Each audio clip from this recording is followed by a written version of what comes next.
Self-interest versus altruism. The relationship between selfishness and caring for others, or altruism, isn't as clearly divided as it may seem. Both are rooted in nature's workings. Selfishness focuses on looking out for oneself, while altruism is about the well-being of the group. What would nature prefer? The well-being of one creature, or a whole group? In creatures like us humans, who live in societies, nature leans towards the well-being of the group. But how does nature make this happen? Through feelings of pleasure. Certain hormones and brain chemicals can give us feelings of intense joy, especially when we're taking pleasure in helping others. It's believed that our ability to empathize with others evolved to encourage this system of caring for one another. Studies have shown that helping others can lower stress, improve health, and even extend the life of the helper. Certain hormones involved, like oxytocin and progesterone, might protect and heal our brains. Also, our internal care system can encourage better stress management, which might lower the amount of harmful stress hormones, like cortisol, in our bodies. So, caring for others doesn't just help the group, it can also improve individual health. This shows how nature balances self-care and care for others. Take, for example, sex. Nature designed us to reproduce, and it is for this reason that individuals may appear to become obsessively entwined with the pursuit of sexual pleasure. Some might argue, not everyone. There are those to whom this doesn't matter. Yet, our response would be that it's all about how developed the habit is. An individual, at different periods in their life, might become so engrossed in such stimulations that these experiences can significantly alter their entire life trajectory. This observation can extend to other forms of nature-induced excesses, like gluttony. For some, the adoption of a healthy lifestyle or engagement in risky sports becomes a source of natural highs produced within their own bodies. Performing good deeds, if nurtured and developed, can also result in a substantial degree of pleasure, comparable to the pleasures described above. Thus, the concepts of self-interest and altruism become intricately intertwined, allowing for a complex landscape of motivations that drive our actions in contemporary society. However, just like in the case of sex, for instance, society, surprisingly enough, possesses inhibiting factors when it comes to performing acts of kindness. Firstly, people tend to dislike and struggle to accept selfless acts of kindness. They have been raised in a manner that leads them to view gifts and various forms of assistance with negativity. The majority of individuals do not wish to feel indebted to anyone. Often, the act of doing good elicits a negative reaction, thus giving rise to the age-old adage, "Do not do good, and you shall not receive evil." Secondly, another deterrent to altruism is the fear of exploitation.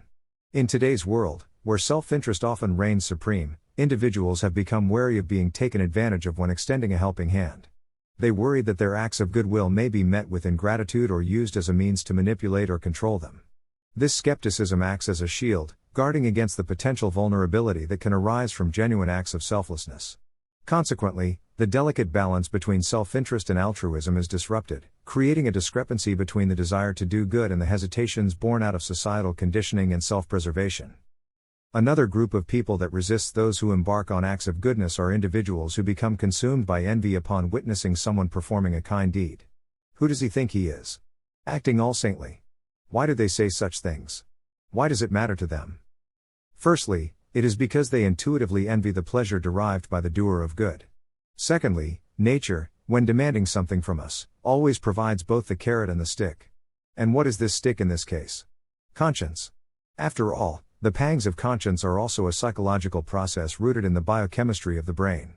Feelings of guilt arise most frequently when we mistreat someone in our surroundings. In other words, for the observer of acts of goodness, it is not just a matter of envy but also of guilt for not engaging in acts of kindness themselves. And why do they not do good? It is because the majority is convinced that resources are limited and that helping everyone will lead to their own downfall.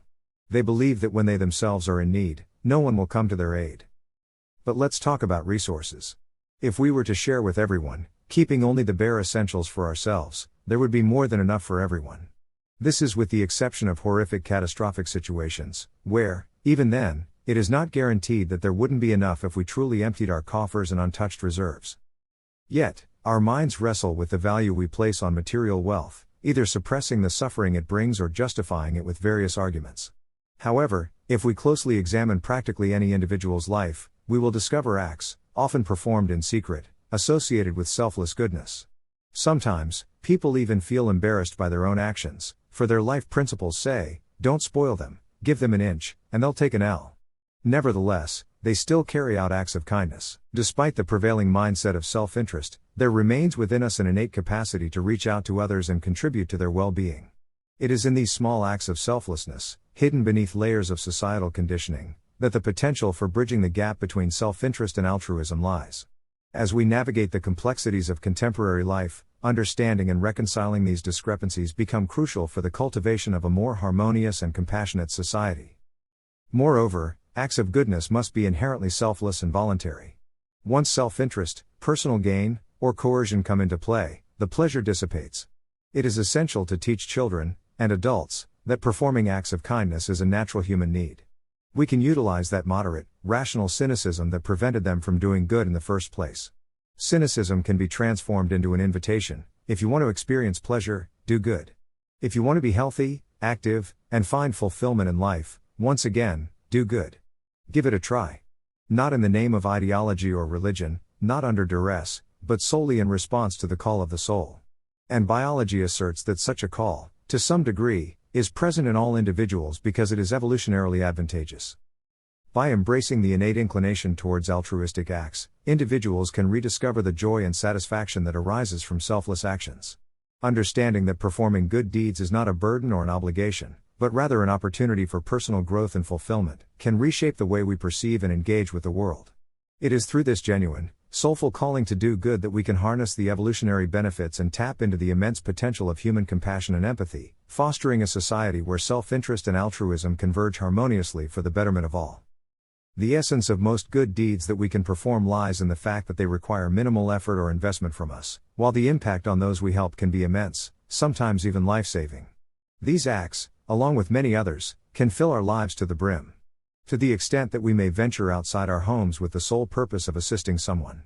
However, we must learn how to avoid getting caught up in unpleasant situations because the world, undoubtedly, will resist.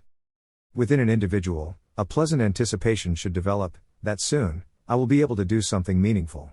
And the emergence of any such opportunity should elicit excitement and joy: how fortunate I am, I can genuinely make a difference. The cultivation of such an attitude is hormonally ingrained and poses no difficulty. A person who has experienced the joy of helping others, who has become captivated by the bouquet of positive hormones produced in response to such behavior, will naturally seek opportunities to repeat and reinforce it. In conclusion, the exploration of the discrepancies between self-interest and altruism reveals a complex interplay of motivations and societal conditioning. While self-interest often dominates contemporary thinking, there remains an inherent human capacity for acts of selfless goodness.